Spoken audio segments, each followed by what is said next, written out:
Welcome to Train Signal. You're watching Get Your Control Freak On, where we're going to start to control what your users can and can't do through this thing called group policy. This is some good stuff. In this video, we're going to start off by talking about what it is we're going to be building through this video. Then we're going to talk about what is group policy. I'm going to talk to you quite a bit about the foundations and some of the theory behind group policy, but all along the way, we're going to be bouncing back and forth to machines, illustrating pretty much at every step. And then I want to talk you through setting up 4 of my favorite policies. It's actually more than just 4 settings, keep in mind, but there's 4 things that I like to do when I'm presiding over a network per se, and I'm going to step you through those step by step. All right, so in a nutshell, that's what we're going to be doing. There's a lot of stuff in here, so let's go ahead and let's keep on moving here. We're going to be locking down the desktops for Globomantics. The good news is that the other 23 machines we were waiting on in back order, they finally came in, and we ended up with a new assistant whose name is Jamie, and Jamie set them all up and joined them all to the domain. But what this means is now that people can actually start coming to work. And what we need to do is we need to make sure that we control what they can do and what they can't do. Now, this is a little more of an art than a science, all right? As you start to get used to working with group policy and really start to see its power and its ability, you'll start to know what you can and can't do. But nevertheless, with this section, before people step into our office, we need to make sure we have some things locked down. You know, we are a securities firm. There's a lot of sensitive information that we deal with on a regular basis, and so we need to make sure there's a few things set up right up ahead of time. So you want to ensure that all desktop wallpaper is the same on every machine. Now, this is a pretty simple, basic kind of everybody does this type of thing. It's a really good idea because this also prevents people from putting weird stuff on their desktop like, oh, I don't know, naked people. All right, and you all know that when people have naked people on their desktop as their wallpaper, that usually ends up in a sexual harassment lawsuit. At least it does here in the States. So we want to prevent that. Users cannot access the display control panel. We don't want people messing with the screen. Okay, when you give people too many buttons to push, they will push them, and they will end up squirreling something up, and then they'll call you because, well, I did this to my computer, now it doesn't work quite right. Then you figure out what button they pushed, and you think, well, gee, no kidding. You also want to make sure that users cannot install software. Now, user access control on Vista is going to take care of a lot of this for us, just so you know, but we want to make sure that user access control is enabled on all the machines and it can't be turned off. And here's the thing that a lot of system administrators have started to be much more concerned about, and that is this idea of USB sticks and MP3 players and other types of removable storage. I mean, how easy is it for somebody to walk into your network, pop in a USB stick, grab, a couple $100,000 worth of data, and then walk out with it on a little bitty thumb drive? So I'm going to show you how to actually prevent users from doing anything with those altogether. So it's going to be a very, very useful setting for you, I think. But these are the things that we want to be able to ensure that our users cannot do. So in order to make all of this happen, okay, we're going to be using this thing called group policy. And we're going to go back to our Active Directory stuff. We've been working with sharing files and such and folders in the last video, but now we need to go back in Active Directory. We're going to be making all of this stuff happen through this really cool technology called group policy. So let's talk a little bit about what a group policy object is. A group policy object, what it does is it gives you control over what users and computers can and can't do. But they've expanded group policy, especially with Server 2008, and in the next couple of videos we're going to kind of see a bigger picture of what it can do for us. It can do a lot more than just control what users can and can't do. But here's what a group policy object is, kind of in a nutshell. It's an Active Directory object that contains settings that we can configure to control what's happening with users and computers. And there are literally thousands of different settings that can be configured inside of each GPO. And by the way, GPO is how all the cool administrators say it, so if you want to go ahead and adopt that into your vocabulary, feel free. And here's how GPOs are used. They're used with containers. Now, containers, what we're talking about there, we're talking about domains, talking about sites, but we're mostly going to be talking about OUs, especially in this particular video. But here's the funny thing. Group policy objects, okay, are not applied directly to groups. Now, groups can play a part, and we'll see that later on in another video in this series, but group policy objects aren't directly applied to groups. So then the question is, why is it called group policy? Okay, and that's one of those things that's probably worth an email to Microsoft, because it really should be like container policy, OU policy, not group policy, because a group is a particular Active Directory object, and group policy does not directly apply to groups. Now, like I said, a little bit later on, I'm going to show you how groups kind of get into the mix with group policy, but group policy is applied to and used with containers, domains, sites, but most of the time organizational units, as we're going to find out in this video. Now, very quickly, what I want to do right now at this point in time is I want to take you over to DC1 via our remote desktop over on our Client 1 machine. I want to show you the console that we're going to be working with all throughout this particular video and the next couple of videos as we explore this whole group policy thing. Alright, so here we are over on our Vista Client 1 machine, where we were working a lot last round. Let's go into DC1 here by opening up our remote desktop shortcut here. And remember, since we saved our credentials, just went ahead and logged us in with them. Alright, so we're going to go here to the Server Manager on DC1. And let's just do a quick check. We were working with our organizational units last time. Just as a quick review, we have a New York organizational unit, we have New York computers, and New York users.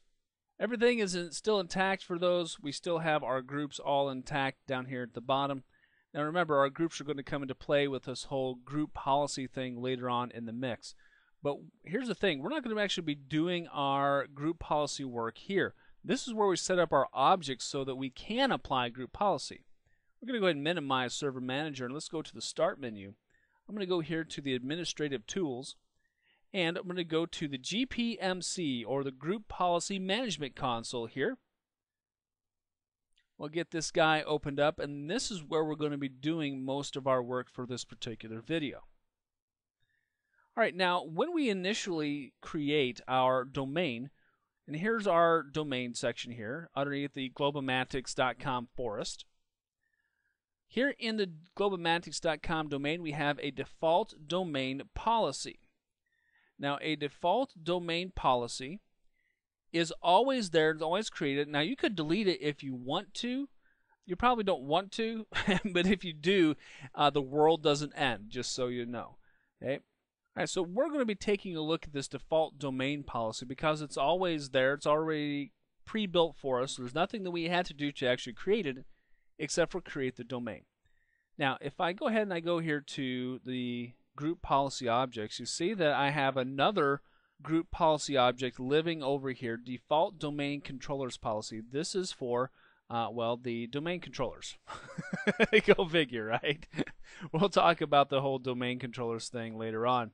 I want to take you into this default domain policy item here real quick, and I just want to kind of show you around a little bit, give you just a kind of the nickel tour. I'm going to right click on it and select Edit.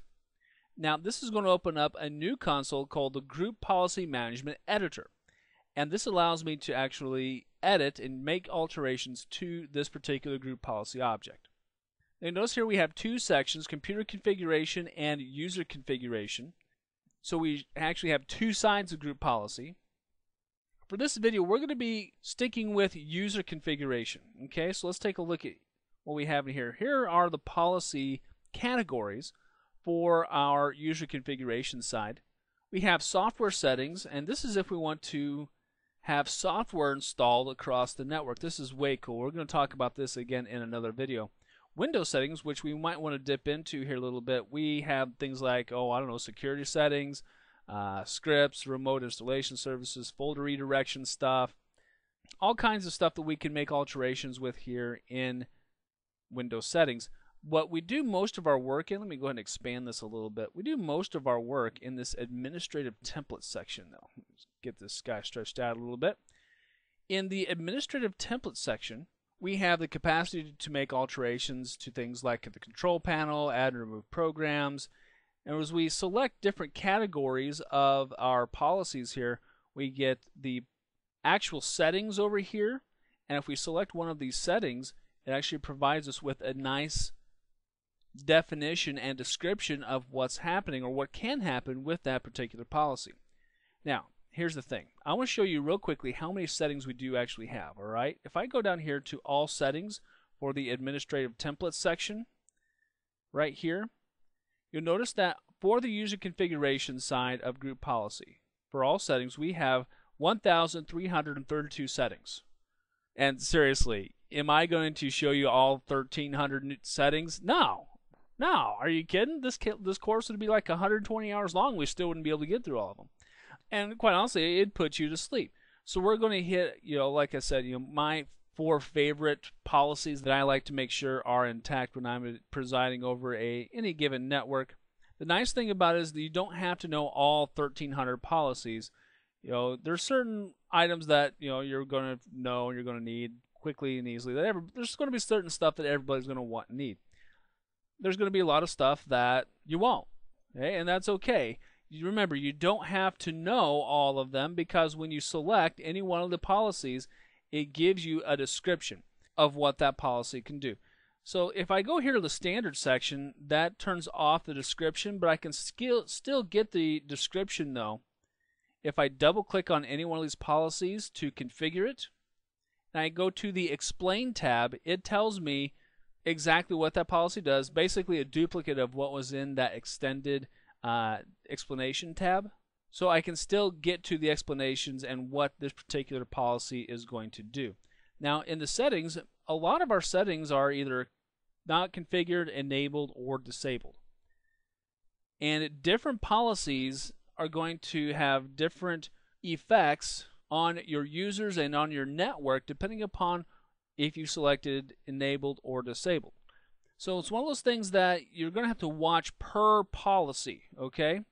Now in this instance, when I explained the add programs from Microsoft item, if I disable the setting or do not configure it, so if I pick not configured or disabled, then add programs from Microsoft is available to all users.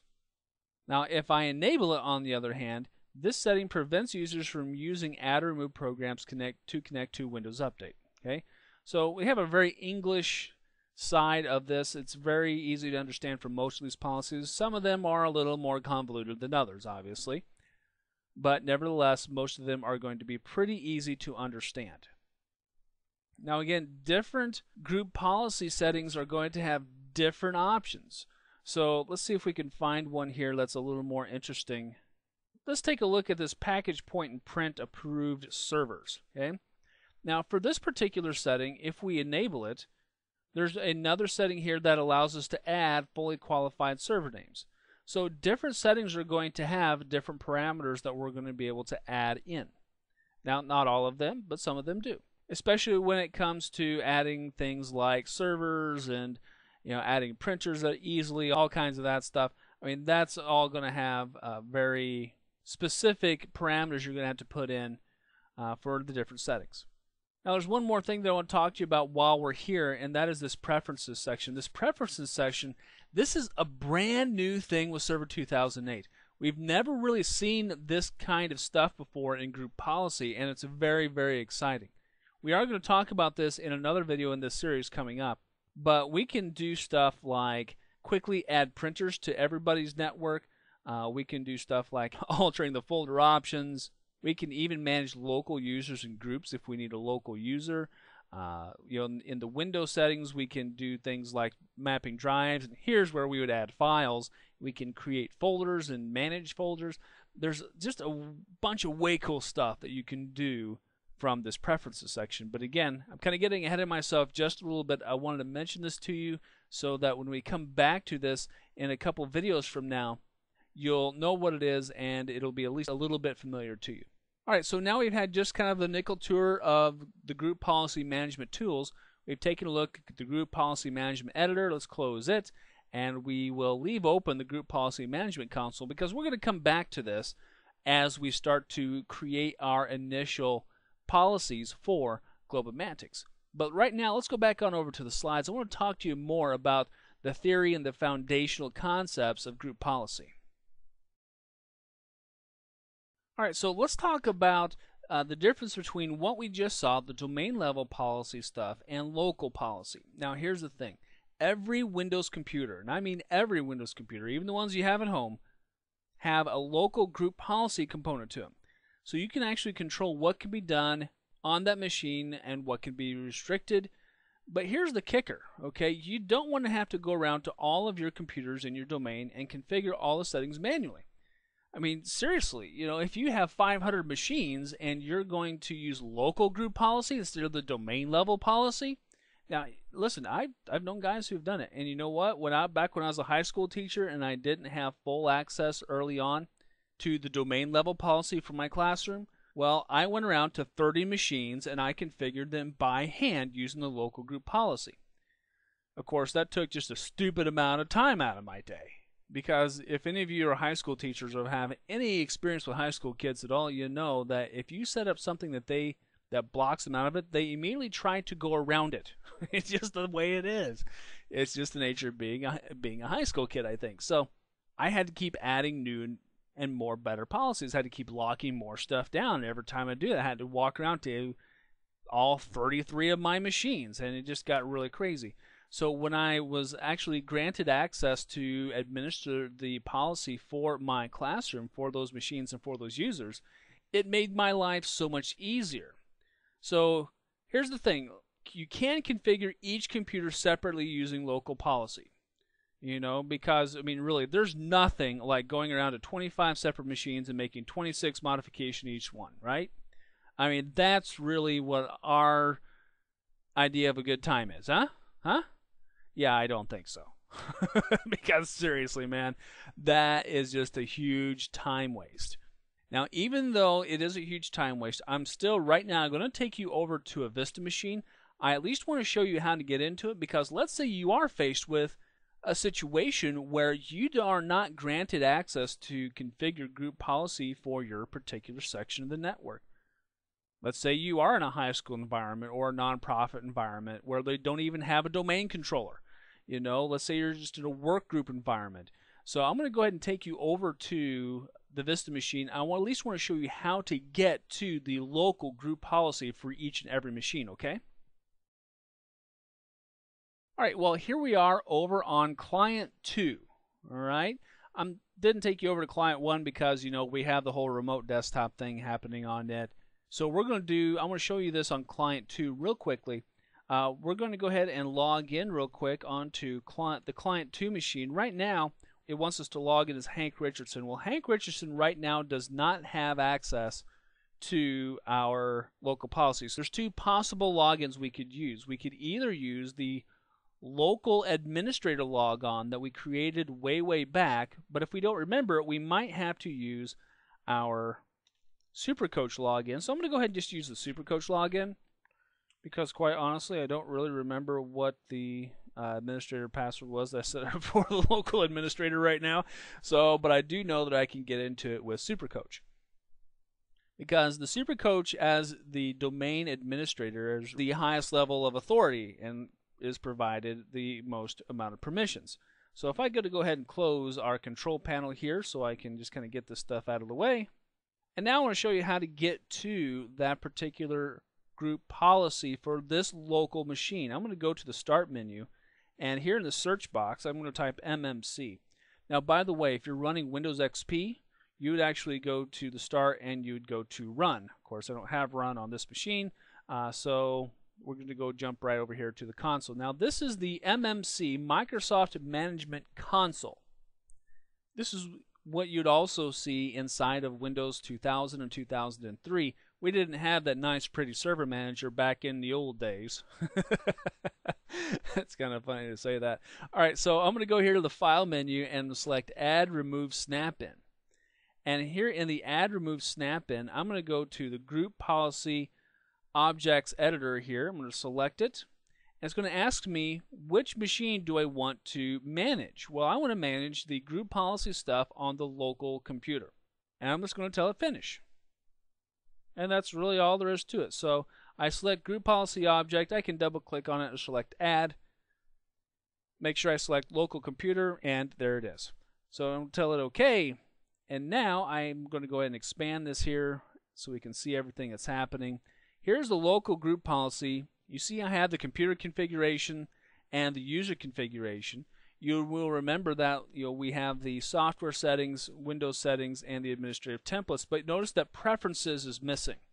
Okay, we don't have the preferences section here in local group policy because, well, it's local group policy. I mean, it's the local computer. We're not setting up files and folders and shared maps, shared drive maps, and all the other stuff across several machines. We're only doing it for this one machine. So when I want to lock something down, let's say I want to lock down the control panel. I'm going to go here to the control panel underneath administrative templates. I'm going to use the standard option here so I can see it just a little bit easier. I'm going to prohibit access to the control panel and enable it. Okay, that group policy setting is applied. I'm going to tell it OK. That was really easy, wasn't it? Yeah, it was. But now, since this is local computer policy, you know what I'm going to have to do? I'm going to have to go around to all 25 of my other machines, or I'm sorry, 24, right? I can't do math in my head. All 24 machines, and I have to turn this on. Yeah, that sounds like a way to just really kill an afternoon or an evening, doesn't it? Yeah, and trust me, it is, because I've been there and I've done that. So again, we could do it this way. We could go to every single machine. We could log in as the administrator. We can open up the Microsoft Management Console, also known as the MMC, add in this local policy, snap in to the console, and go in and make these alterations to every single machine. No, we're not going to do that. So let's go back on over to the slides and let's talk a little more about foundational stuff and using group policy at a domain level. So like I said, you can configure each computer separately using the local group policy, the local computer policy. But the other way to do it is the smart way, and that is to configure all of your machines at once from the comfort of your desk using the group policy management console on your domain controller. Now again, just in case you don't have a domain controller, because I've been in situations where I haven't had one. But if we have a domain controller, then there is no good reason why we need to be bouncing from machine to machine to machine, making half a dozen, 2 dozen, or 3 dozen settings on every single machine. That's just wasting your time. Okay, so what we want to do is we want to be able to set up our group policy objects at the domain level and then apply them using Active Directory. Okay, and that way we can control all of our machines at once. Now here's the thing. Right. Now, creating group policy objects, that's a no-brainer. It's very, very easy. We can even use the built-in ones that we have. We can use the domain policy if we like. It's usually not the best place to do a lot of restrictive settings, though. So normally what we do is we create a group policy object. Okay? And this group policy object, then what we have to do is link it to a particular container. Now, most of the time, your group policies are going to be linked to an organizational unit. So if we create a group policy object that controls just the wallpaper, and let's say that we link that group policy object to New York users, then all of the users inside of the New York OU, this NY users organizational unit, would then get that new wallpaper. Now, here's the really cool thing about group policy objects. When you have a group policy object that you want to reuse over and over again, you don't have to recreate it. We can take the same object in this little illustration here. We're going to take the same group policy object that controls wallpaper and not only just link it to New York users, we're also going to link it to the IT users section. So users in the IT users OU will also receive that new wallpaper. So having our group policy objects linked to our containers, and again, usually our containers are going to be organizational units, although there are other containers that we use, gives us the ability to reuse our group policy object over and over and over again. So once we have a good one, it doesn't matter how many organizational units full of users you're going to create, we can continue to use that guy over and over and over again, saving us some work. Now, let me tell you something else here. This whole link, when I was talking to you, links are not difficult to understand, okay? But to kind of throw a little bit of a wrench into the mix, a link is actually an Active Directory object too. So much of the stuff that we're doing in this whole video series is all about Active Directory objects.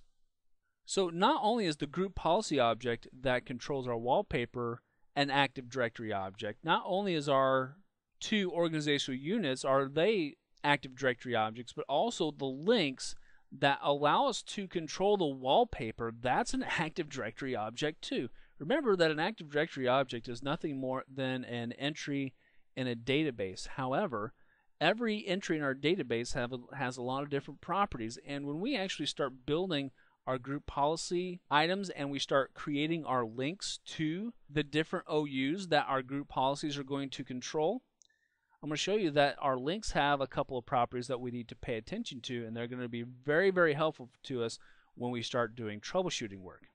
All right, so now we understand that once we have a group policy object, we link it to a container, usually an OU, but not always, because GPOs can be linked at different levels.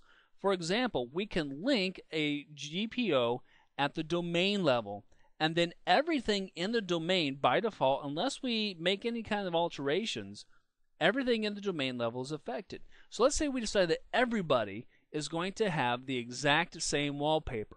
Well, we could do that in that default domain policy. Remember how we were looking at that earlier? This default domain policy is linked to globamantics.com as a domain. So that means anything that we set here in this default domain policy will apply to the entire domain. At the organizational unit level, everything in the organizational unit is then affected. Now, this is a nice way to keep a little tighter control on what's happening in your network. When we start breaking out our users into organizational units, it's a lot easier to apply group policy objects. We're going to talk about that again in another video as well. But we can also apply them to sites. Now, we haven't really talked about sites at all in this series. We've talked about them a little bit here and there. We renamed our default first name site to New York and stuff like that. Now, we can apply GPOs also to the site level. You know, we don't normally, all right? I mean, this is not something that we do on a normal everyday basis. Most of the time, we restrict our GPOs to either our domains or our organizational units. But you can apply a group policy object or a GPO to a particular site. Now, whenever we start talking more about sites later on in this video series, it'll probably become a little more clear because we can use sites to control what happens at a physical location type of level. But we're not quite there yet, so we'll talk more about sites later on. We're going to be focusing in on working with the domain and the organizational unit level, more so the organizational unit level.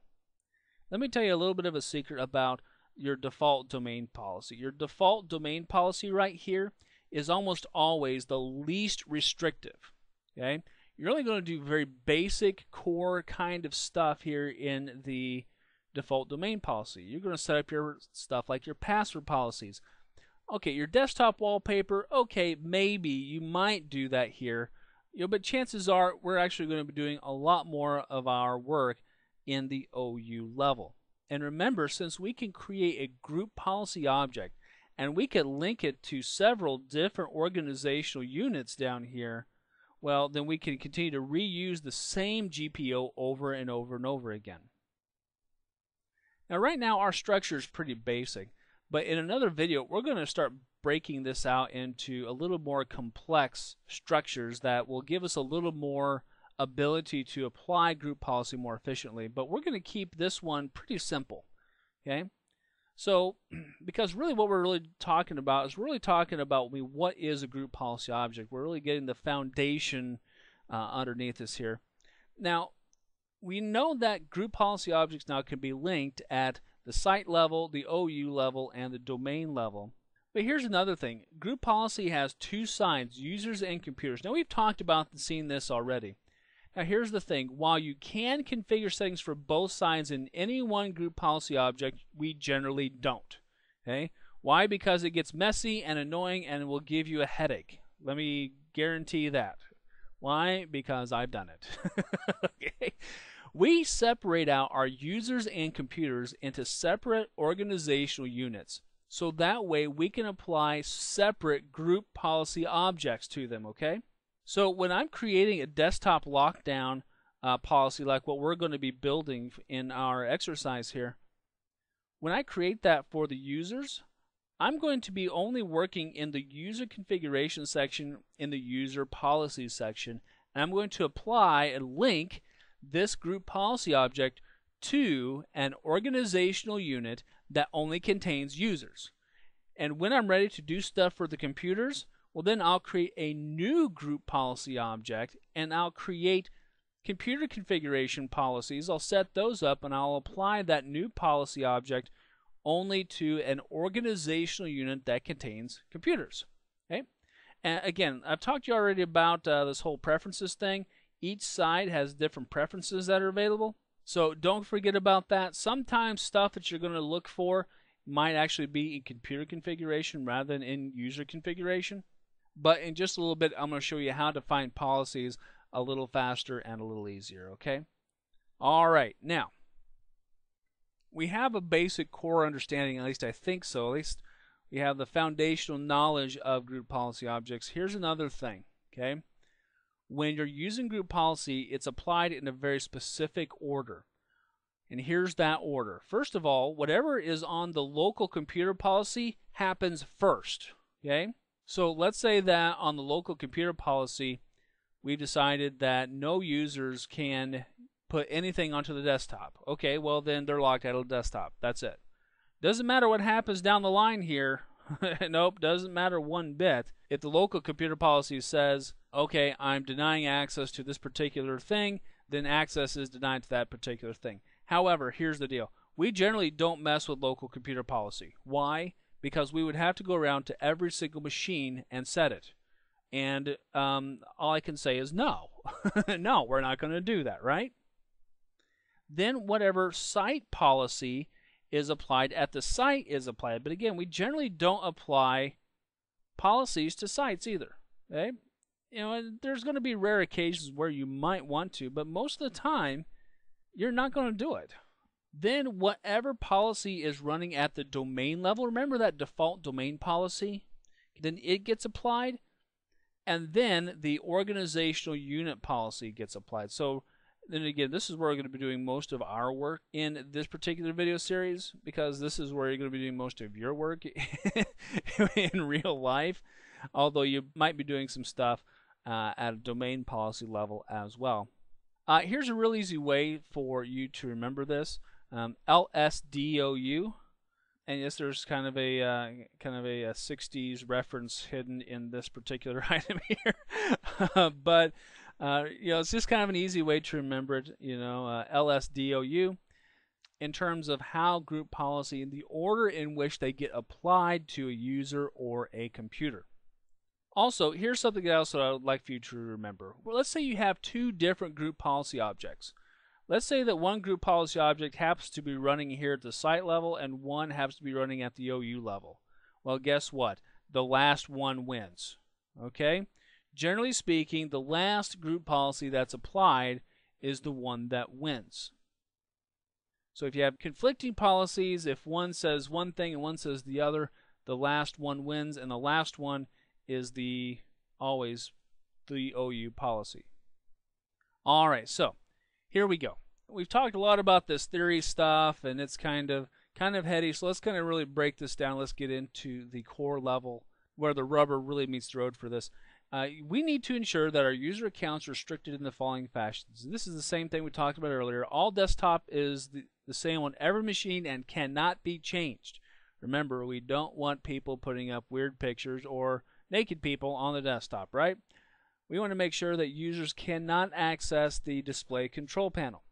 We're going to ensure that users cannot install software and that they cannot attach removable drives like USB sticks, MP3 players, cameras, whatever, any kind of removable storage media. We want to ensure that they cannot attach. Now, as administrators, don't worry about it. If you log in as the administrator, you can always attach stuff unless you restrict yourself for some weird reason.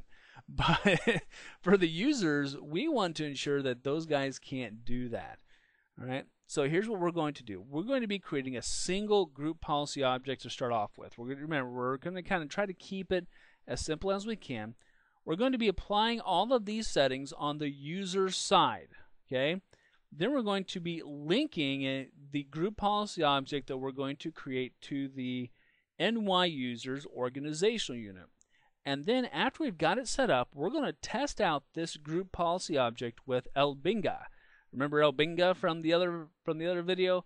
So we're going to use his account, and we're going to see if all of this works. So let's go ahead and let's move on over back to DC1 via our remote desktop on our Vista Client 1, and let's get this started. Alright, so here we are over on the Vista Client 1, and of course we are still remote desktoped into New York DC1, and the Group Policy Management Console is still open just like we left it here. And so we're going to go ahead and start creating that initial group policy object, and we're going to add in those policies that we just talked about. Now we're going to be applying the group policy object here to the New York users group OU. So really all of the users inside of our NY users are going to be affected by this policy. And that also includes Hank Richardson, so kind of keep that in the back of your mind until the next video, okay? We're going to right click on NY users, and here's what we're going to do. We're going to create a GPO in this domain and link it here. Remember, we can create GPOs, but they have to be linked.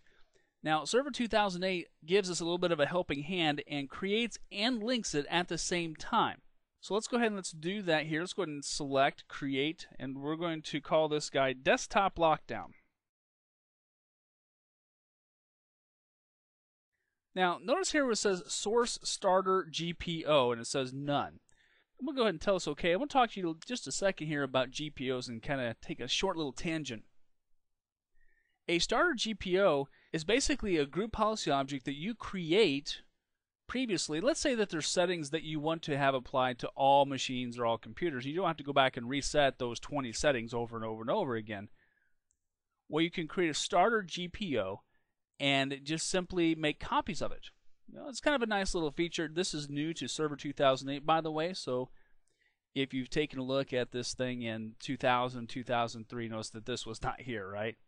We're not going to concern ourselves right now really with the starter GPO stuff. We're just going to go and continue to work with our Desktop Lockdown GPO. Now you see here when I clicked on it, it tells me that I have selected a link to a group policy object. So what I'm seeing right here underneath NY users is not the actual group policy, it's just the link. Remember I told you that a link is also an Active Directory object, right? I'm going to go ahead and tell this message OK, and it's going to give me some statistics and some information about the GPO over here on this side. First of all, it's going to tell me what the location of this particular link is. It's going to give me the details of this particular link and the settings that are part of the Desktop Lockdown policy. Now, right now, we haven't done anything except for create it. Oh, looks like we got a little bit of a warning here. Content within this application coming from the website about security MMC, blah, blah, blah. Okay, you know what? We're going to go ahead and we're going to add this item to our trusted zones. Remember, when we're working with Server, most of the time we'll keep Internet Explorer kind of locked down so it's not going to places and grabbing a whole of drive-by downloads or any nasty elements as well. So I'm going to go ahead and add this website to the zone and tell it to close. That'll be fine, because what you're actually seeing here is actually a web page, just so you know. So right now you see that there's no settings defined at all because it's well, we haven't done anything. So also there's a delegation tab, and we're going to come back to this tab. This is going to play a much needed role in another video, but we'll deal with that when we come to it, all right? So let's go back over here to the Desktop Lockdown, and let's actually make some alterations to it. Let's actually add some settings in here. We need to right-click on the link. And by the way, our actual desktop policy object lives here in the Group Policy Objects folder. Okay, so here's the Desktop Lockdown. And this is kind of nice because when you select the actual Group Policy Object, you see where it's actually linked to. So if I link Desktop Lockdown to 2 or 3 different organizational units, I can see what organizational units I have linked it to here in this particular section. Alright, so back over here to Desktop Lockdown. Again, it's telling me I've selected a link. Okay, that's fine. I'm going to right click it and select edit. Now, even though I'm selecting the link and selected edit on the link, it's still going to open up the desktop lockdown policy object. All right, so now remember, we're going to be working strictly with the user side of the desktop lockdown policy for this particular video. We're not going to worry about the computer configuration side. In this video, we'll worry about that one in another video, okay, in this same series. So we're going to go ahead and here go to the policies section. And the items that we're going to start looking at, we want to concern ourselves with the desktop wallpaper initially, okay? So here in the policies, we're going to be looking under the administrative template section. This is where most of your policy setting and most of your policy work is actually going to be happening. Now, there's a couple of different ways to get to a variety of different policies. First of all, I want to take you here to all settings. I like this. Okay, this all settings section, I'm going to go ahead and go to standard here. I don't really care to see this extended section because I know what I'm looking for. And remember, you can always get to the explanations by double clicking on any one of the policy setting objects and going to the explain section, right? When I look here at all settings, I have 1,332 unique settings for the user side for the configuration. Now, I could scroll through all 1,300 and some odd settings, but I have better things to do with my time, right? So here's what I want to do. We can actually filter out for particular topics that we're looking for. First of all, I'm going to turn on this filter, okay? And now I'm going to go here to the view menu, and you see that the filter is on, but I'm going to go here to filter options. Now, this is the thing that I'm going to recommend that you use the most often. All right. First of all, enable keyword filter should be checkmarked, and right now it's filtering for the word removable because I was messing around with this earlier. Now I'm going to do a filter for desktop. Okay, let's see what we come up with here. I'm going to tell it OK, and it's going to refilter for items that are specifically for the desktop or have desktop in the titles at the very least. So I don't have nearly as many policies to look through, so I mean that's a little bit of an advantage. Desktop wallpaper. Hey, here we go. This is a good start. Here in the desktop wallpaper properties, this is where I can actually set a specific wallpaper for all of my users. Now right now you see it's not configured, and you notice here that when I do enable this policy, I have additional parameters that I can specify like we were talking about just a little while ago. Now, the wallpaper name, okay, this is pretty critical. If we're going to enable this policy, which, by the way, we are, because remember, we want the same desktop wallpaper on all of the machines, or at least all of our user machines anyway, we need to specify where that wallpaper lives, and that's what we need to put here in the wallpaper name. The easiest way to handle this is to create a shared folder out on a particular server, probably our file server on Mem1 in this case for GlobalMantics. And then we can just put in the share address into it, so that way it will actually pull the wallpaper off of that shared folder. Now let me tell you an advantage to this. If you do a shared folder with one wallpaper, let's say that you want to change the wallpaper 6 months from now or 2 weeks from now or even tomorrow, all you have to do is replace that one file. Yeah, it is pretty cool. So you know what, that's what we're going to do right now. We're going to go over to Mem1 and we're going to create a shared folder for our wallpaper. You know what? I've cheated a little bit because I have created a GlobalMantics wallpaper to use, and so we're going to actually take that wallpaper, throw it into a shared folder so that way we can access it here and apply that wallpaper on all of our machines. So let's go ahead and go on over there. And you know what? I got to tell you, I think I'm really tired of just bouncing on over to the virtual machine, so let's go ahead and set up a remote desktop shortcut to it. Let's go ahead and minimize this remote desktop, and we're back here on the desktop of our Vista Client 1. I'm going to go down here to the start menu and let's do the remote desktop connection thing. Let's go to the options here and let's see here. Looks like I've already tested this out to make sure we can get there. And so we're going to go here to the experience and make sure it's set to LAN. That's good. And so we're going to go ahead and allow us to save credentials here, and let's go ahead and let's save. And let's go ahead and let's save this guy to our desktop. And we'll name him Mem1. That looks good, and we'll save it out here. There we go. There he is. And we'll go ahead and cancel this. Let's test this guy out. We'll double click on him, and I'm going to go ahead and turn off this whole warning thing. I know where I'm connecting to, so we'll click on connect. And now we're going to be logging in as the SuperCoach account, of course. And we'll go ahead and also remember the credentials. So that way next time I just have to double click on it and jump directly over to Mem1. Alright, so here we are in Mem1, and here is the Globomantics wallpaper that I created. I've went ahead and posted it to the desktop. It's pretty simple. I have the logo here in the upper right hand corner. Nothing really extravagant. I'm going to go ahead and close this guy. What I'm going to do is I'm going to go to the start menu and to the computer. And we're going to go to, what do you think? Let's do ops, right? We'll go to the ops folder, or the ops volume, I should say. And let's go ahead and make a new folder here. And we'll just call it wallpaper, so it's real easy to remember. I'll make it lowercase. And let's go ahead and share this folder as well. Right now it's just shared to SuperCoach. So let's go ahead and let's add in here the domain users. All right. And a lot of folks, what they'll do is they'll share something to everyone. This is not a very good idea. Right?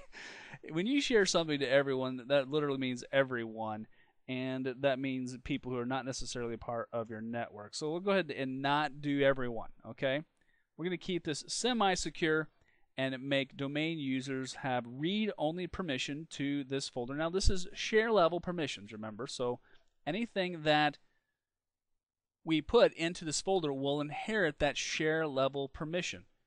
Now we could do the whole NTFS thing, but there's no reason to, because basically we want all the domain users, all of our users, to be able to read this folder and grab the wallpaper so that our desktops are uniform across the enterprise, okay? Alright, so here's the path //ny-mem1-2k8/wallpaper. Okay, it's pretty simple. Alright, we'll tell it done. And so now let's go ahead and let's shrink this down just a little bit so we can actually get to the wallpaper. On the desktop here. I'll double click on the wallpaper and let's drag and drop this guy real quick. And we'll delete the copy hanging out here on the desktop. That's fine. So now our Globomantics wallpaper is hanging out here. Now it's kind of a long name, and since I want to make it as easy as possible to get to, I'm going to do a quick renaming of this guy. I'm going to right click on him and we'll select rename, and I'm just going to call it GBWP. So it's short.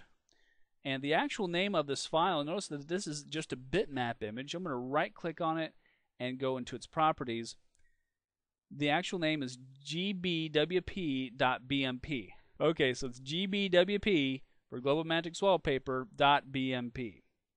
Right, because we're going to need to put in that exact address and the exact file name over on our group policy object. So let's go ahead and let's minimize our New York Mem1 desktop, and let's go ahead and let's go back to our DC1 remote desktop. Look how easy that is. Once you have your remote desktop set up, you can bounce back and forth. You can have multiple remote desktop sessions open at once nowadays. All right, let's see here. Let's go back over here to our group policy editor, and let's go back to the desktop wallpaper, and we will enable it. And now we're going to put in our wallpaper name,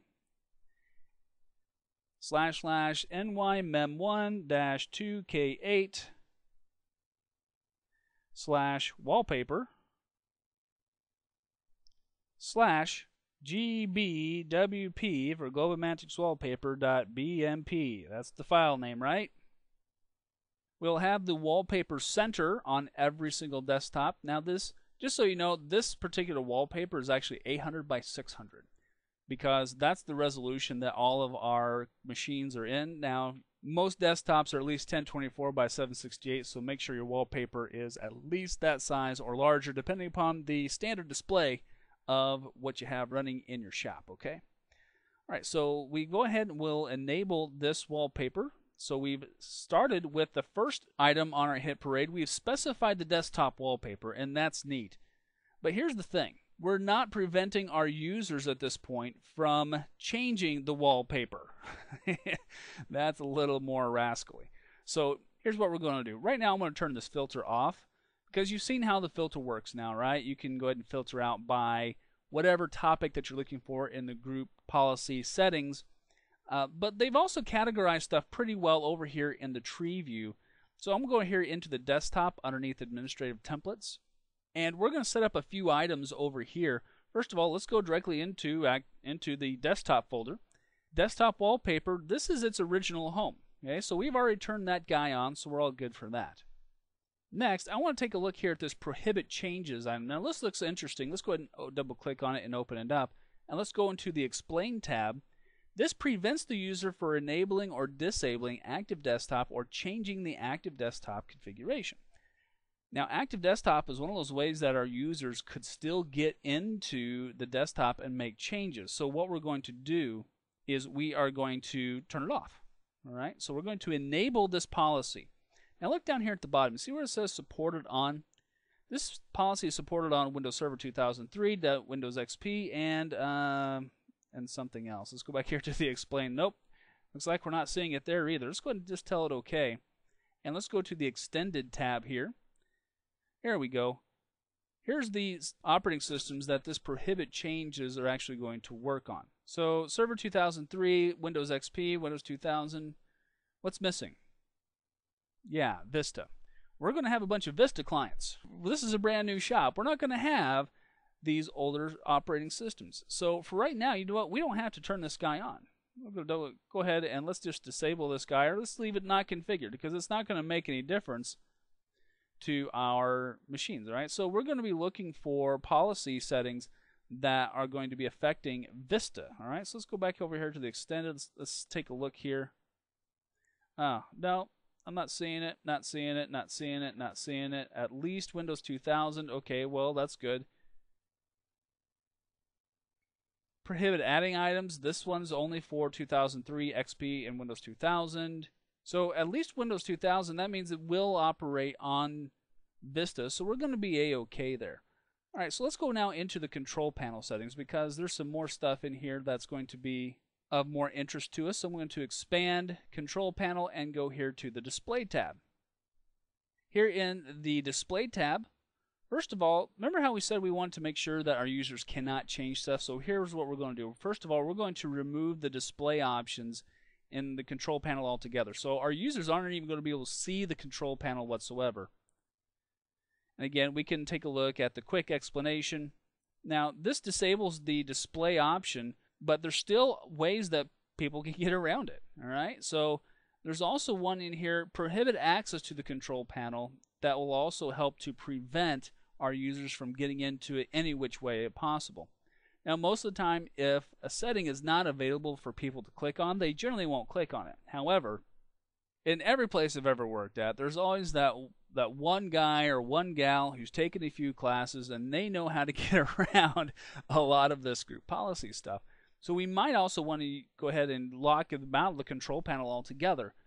That may or may not be a good idea depending upon what you want users to be able to do and what you want them to be able to accomplish. And I want you to kind of keep something in mind as we go through all of this stuff. Let's go ahead and let's just leave this enabled and tell it OK. Everything that you turn off for the users means more stuff for you to do when a user needs that particular function. Okay?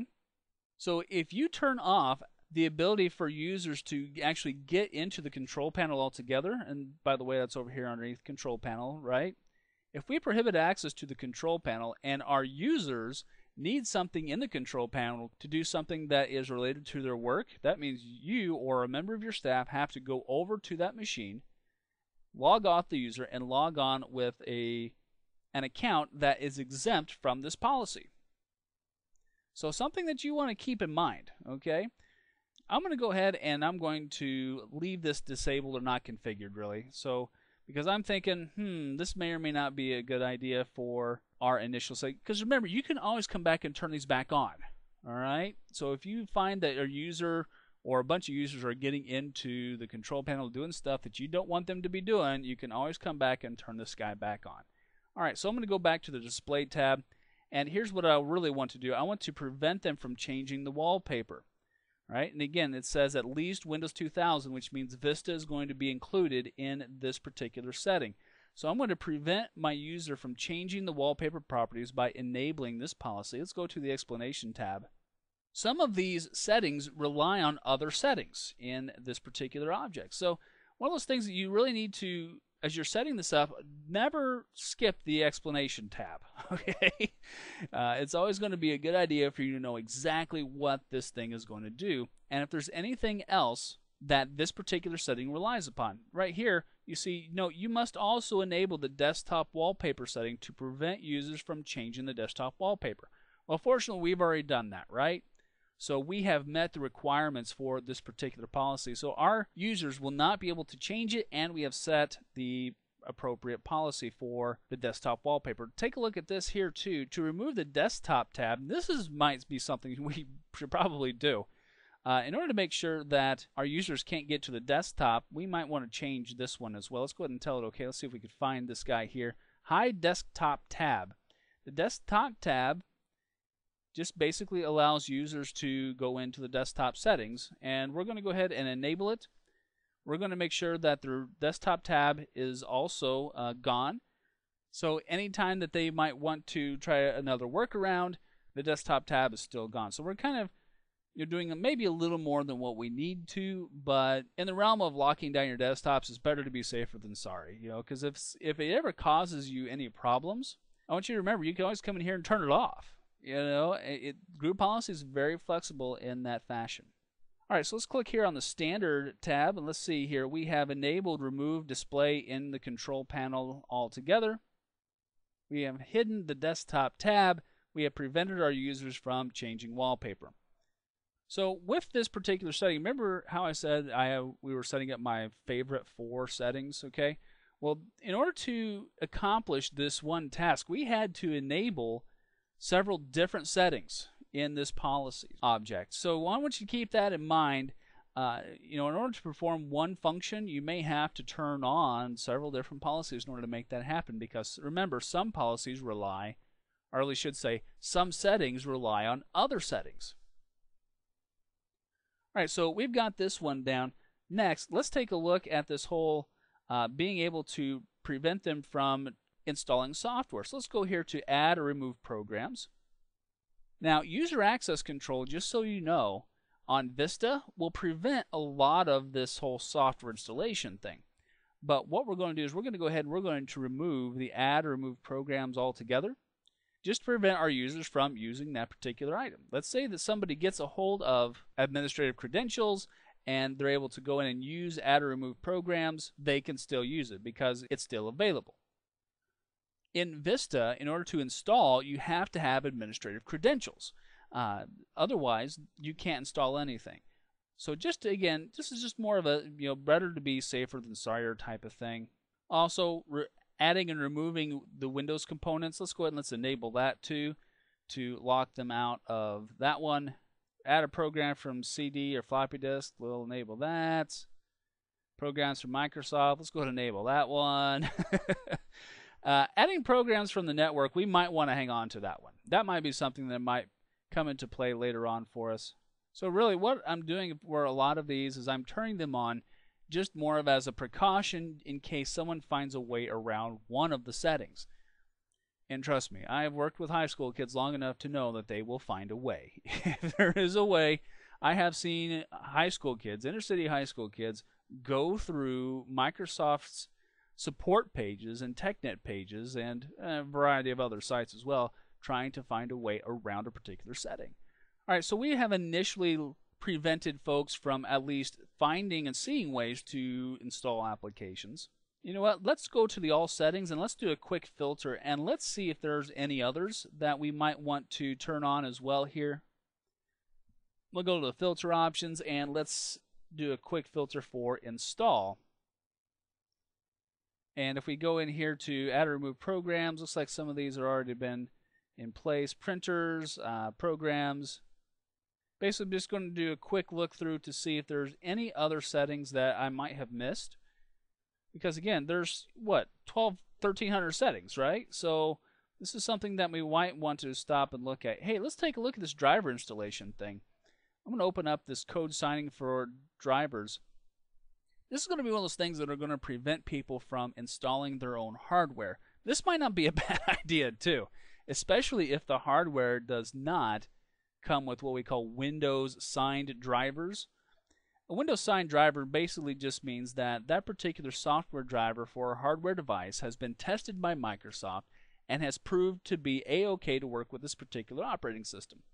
So I'm going to go ahead and enable this policy here, and I'm going to go ahead and block users from installing any kind of hardware that might have a driver that is not Windows tested.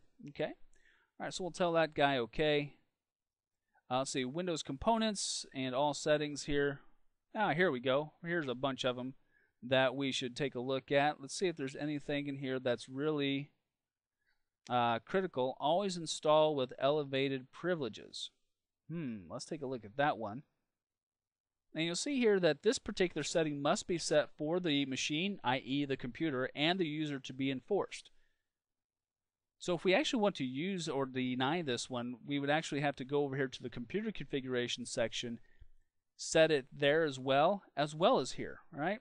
I'm not going to worry about this one because this one is, if I go to the explanation tab, if I disable or the setting or do not configure it, the system applies the current user's permissions when it installs programs that a system administrator does not distribute or offer. All right, well that's fine because what we're doing is we're going to lock them out of all that anyway. Let's keep on scrolling down here to see anything else. Prevent removable media source for any install. Let's go ahead and configure that one. This will ensure that our users can't bring in, say, like an SD card or a USB stick and install from that. All right, so we'll tell that OK. In just a minute, I'm going to show you how to prevent access to any kind of removable media, but this one, again, is just one of those safer than sorrier types of things. All right, so we're looking pretty good here. I'm not seeing any other policy settings that are going to probably make that much of a difference. Here's something that I want to talk to you about. These two on top, the install on demand using Internet Explorer. Let's open this guy up and let's hit the explanation. There is a capability to install applications from inside of Windows Explorer. Stuff like fonts, stuff like Flash Player, stuff like that. This might be something that's good to go ahead and leave on because Flash Player and stuff that happens inside of Internet Explorer most of the time is going to be okay. Spyware and antivirus software should take care of any nasty drive-by downloads that might occur. This one I'm going to go ahead and leave it not configured. I'm not going to disable the policy because it's really not that critical. Alright, so let's go ahead and let's turn off the filter now. And there's one more thing that I want to set up here with you while we're working on this. Is that whole removable drive, removable device and removable storage stuff. It's hiding out here underneath the system category, underneath the administrative templates. I'm going to scroll down here just a second and go into the removable storage access. Now this is becoming more and more of an issue with users and for system administrators because folks can walk in with a USB stick or any other type of removable media, plug it into the machine, and then download a bunch of files and then walk off with it. So that can be problematic. What we're going to do is we're going to be a little more secure with this one. For all removable storage classes, we're going to deny all access. Let's open that guy up. And you see here that this is supported only on Vista. So here's the deal. Somebody walks in with a XP machine. Well, this particular policy is not going to apply to them. One of those things I really need you to keep in the back of your head, okay, is that if you set up a whole bunch of Vista policies, that's great for your particular machines, but if somebody walks in with an XP machine and you join it to the domain, those policies will not necessarily flow down. Some of them will, some of them won't. It depends upon which setting or which operating system that particular setting needs to operate. All right, so we're going to go ahead and enable this. Let's look at the explanation tab here. Configure access to all removable storage classes. This policy takes precedence over any individual removable storage policy. If you enable this policy setting, no access is allowed to any removable storage class. Okay, well that's neat. We'll tell it okay. And you notice here that there are additional removable storage class items in here like the CDs, DVDs, floppy drives, removable disks, tape drives, WPD devices. Those are your MP3 players. Okay. And MP3 players can cause a problem because they are considered a storage medium, and you can actually drag and drop files just straight to like a Microsoft Zune or any number of other MP3 players that are out there available. So we're just going to deny access to all of them. Okay? We're just going to go ahead and just put a blanket code on this. And remember, if this gives you problems and we say, all right, well, this is giving me a problem with one particular device that everyone needs, then you might have to come back, turn this particular policy on, and then deny specific individual classes. So let's say that all removable storage is not working for you because you need CD and DVD access. Well, then we can turn everything else off by enabling all the rest of these policies and leave these not configured. All right, so we've done a pretty good job here. We have enabled a particular wallpaper. We've made sure that users cannot change that wallpaper. We have denied access to removable storage classes. We've also denied access to the display control panel. So I think all of our group policy settings are enabled. Tell you what, let me go here to all settings real quick and let me show you how you can figure out exactly and very quickly which settings you've turned on. In the all settings tab, you can go here to the state item. You can sort for the state, and you'll see here are all of the items that we have turned on. And again, I know I told you we were going to be applying 4 of my favorite settings. Well, these 4 settings require more than 4 items here, and some of these I kind of saw, hey, this looks like fun, let's go ahead and turn that on just to be safer than sorrier. But again, if it's going to give you problems, we can go back and turn it off. All right, so let's go ahead and close out of our group policy management editor. And notice I didn't have to click on a save button or anything, and there's a reason for that. Yep, somehow we ended up over here in the DNS server section. Let's go ahead and turn that one off. And let's go back here to our group policy management, learn which button to turn on, coach. All right, so we're back here in the group policy management. We have edited desktop lockdown. And now if I go here to the settings for this particular GPO, I'm going to go ahead and press the F5 key to refresh this one. And there we go. All right, so now I can click on the show and I can see exactly which components are turned on, and that's kind of nifty. All right, so we can go through here and see exactly which particular settings we have applied in this one particular group policy object. All right, let's click here on the scope tab, and this particular group policy object is linked to New York users or NY users. So this is A-OK. This is looking pretty good. Now, by the way, I wanted to show you this real quick. I could right click on this link and I could uncheck link enabled.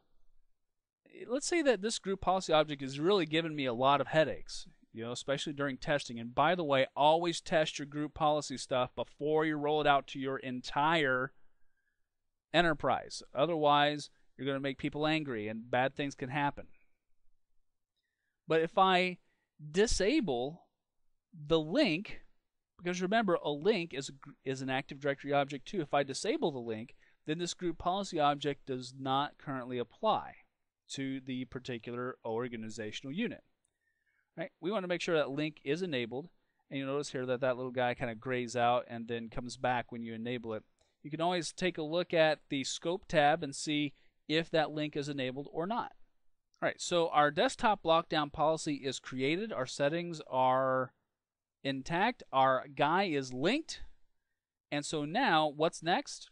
Yep, we got to test it out. So what I'm going to do now is I'm going to go over to CL2, our second Vista client. We're going to log in as LBinga, and we're going to see if all of the settings that we have enabled apply to LBinga, because LBinga is, he does live in NY users. I'm going to go over here to the server manager. Let's just double check to make sure. Click here in the server manager on NY users, and let's scroll down here. Where is LBinga? LBinga, where are you? All right, so there's LBinga, and he is in the NY users organizational unit. So that means, let's go back over to group policy management. LBinga's account should be affected by this desktop lockdown. All right, tell it okay. So let's try it out. All right, so here we are back on client 2, our Vista client, And here's the console. We were looking at the local computer policy. We didn't turn anything on here, so let's go ahead and close this out. And who's logged in right now? Oh, Supercoach is. Okay, well, let's go ahead and let's log off as Supercoach. And we're going to log back in as LBinga. And as soon as we log back in as LBinga, we should be able to see all of the settings applied. Oops, I need to switch the user, don't I? There we go. Other user, LBinga. All right, we'll log in here.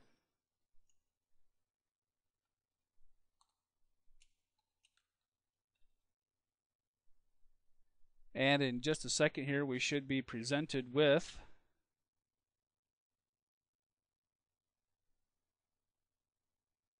all right.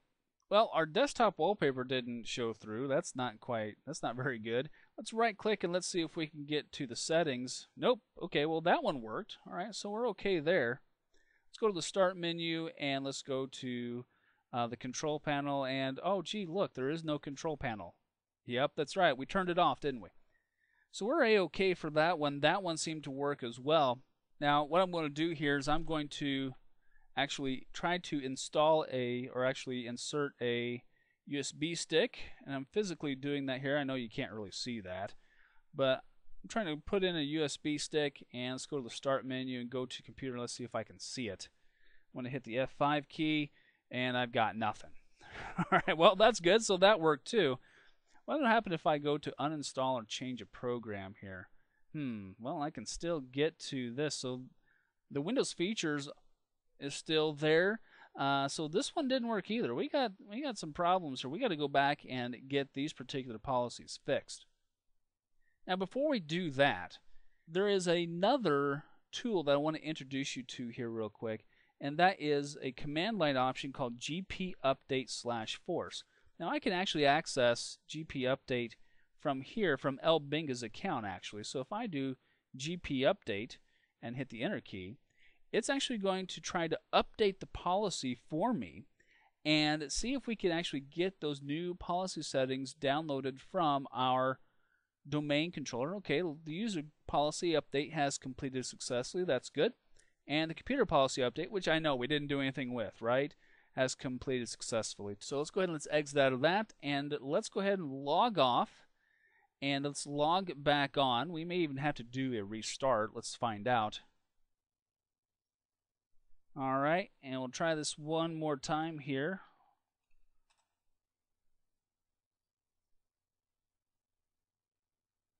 Hey, there we go. All right, so looks like our policy did work that time. Our desktop wallpaper has been applied. Fantastic. So we needed to do that quick GP update. Now I just did it on this machine.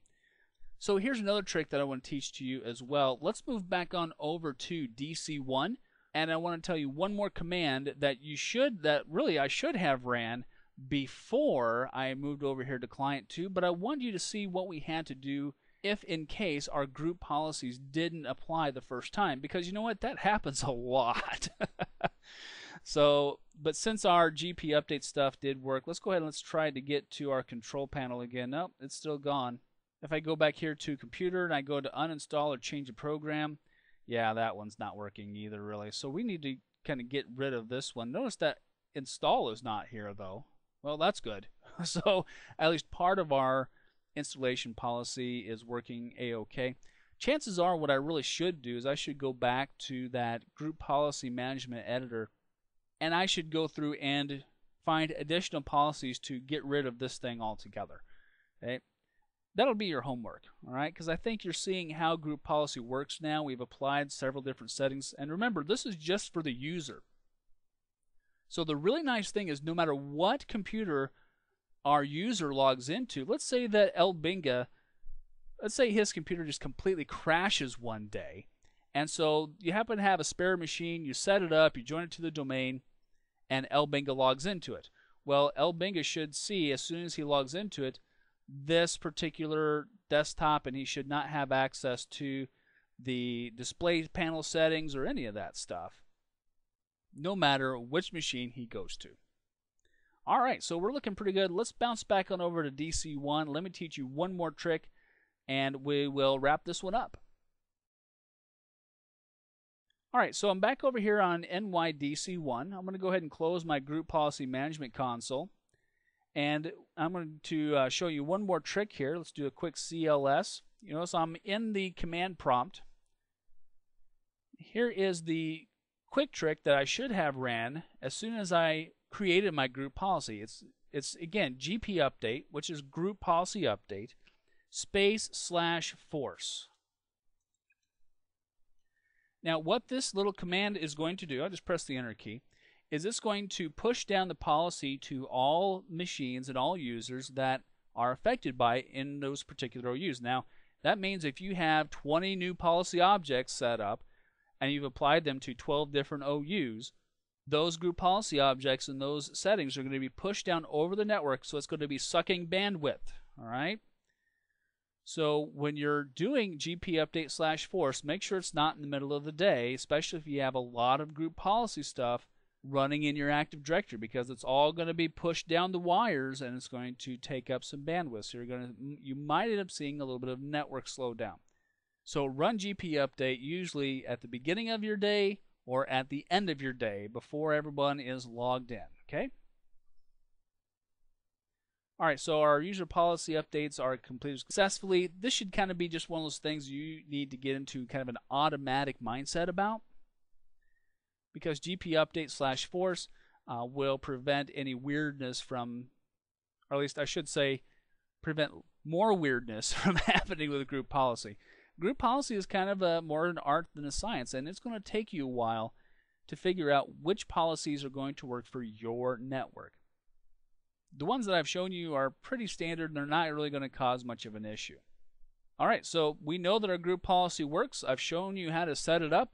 So let's go ahead and let's do a wrap up of this video and let's move on to the next one. Alright, so let's go ahead and start our wrap up with a vocabulary review here real quick. Group policy object, an Active Directory object that allows you, the administrator, to control what users can do on computers via settings, or sometimes also known as policies. And you know what? Don't be confused when folks use the word policies or settings, okay? When we're talking about settings or policies, we're talking about those items inside a group policy object. A lot of times also you hear people talk about GPOs. You'll see them in a book as referenced GPO. Just an alias, okay? It stands for Group Policy Object. A link, remember that a link is an Active Directory object that allows a GPO, Group Policy Object, to affect a particular container. Remember, our containers are usually domains or just organizational units. LSDOU, right? The processing order in which GPOs are applied. Remember, we always start off with the local computer policy, and then we go to the site policy gets applied next, but usually in most networks, these two are generally not set up in a lot of places. Even though we can do local computer policy, we can do policies on sites, we generally only apply group policy objects to domains and to organizational units. Now again, you might work for the one company that does both local computer policy and site policy.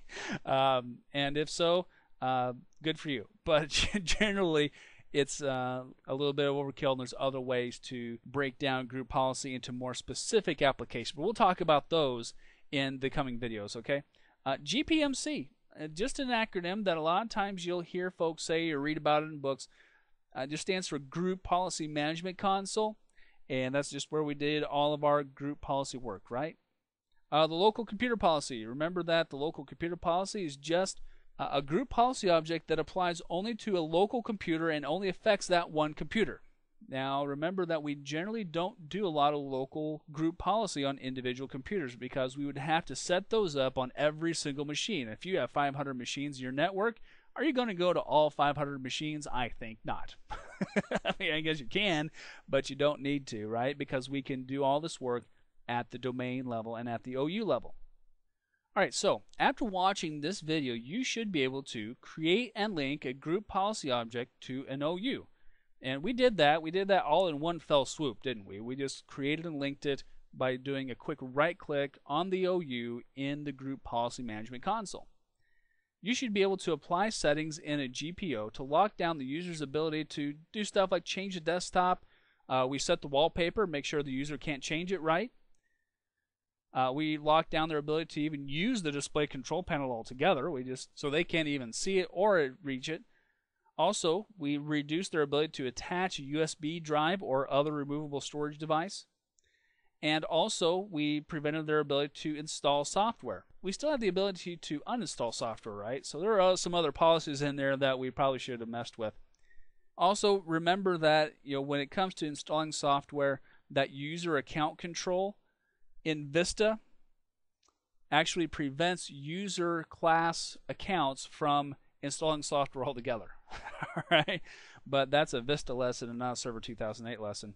There's another section in the computer configuration side of the policy, by the way, I'm going to show to you in the upcoming videos that will further lock this down for UAC for Vista. So I'll show those to you in the coming videos. But anyway, you should be able to also describe the order in which group policies are processed. And remember that it starts with a local group policy, the local computer policy, the site policy, the domain policy, then the OU policy. And all these things are cumulative and apply their policies. So if there's a conflicting policy, remember, usually the last one wins. Also, you should be able to describe which containers you can link a GPO to. Remember that you can link a group policy object to the domain level, the OU level, but also the site level, which we generally don't do. All right, friends. Well, hey, that wraps up this particular video. We're going to keep talking about more group policy stuff in the next one, because in the next video, we're going to talk about why Hank just got really, really mad and would like to fire you for it. So you have to do something really, really fast in order to make him happy. So stay tuned. See me in the next video, and I'll show you exactly what I'm talking about.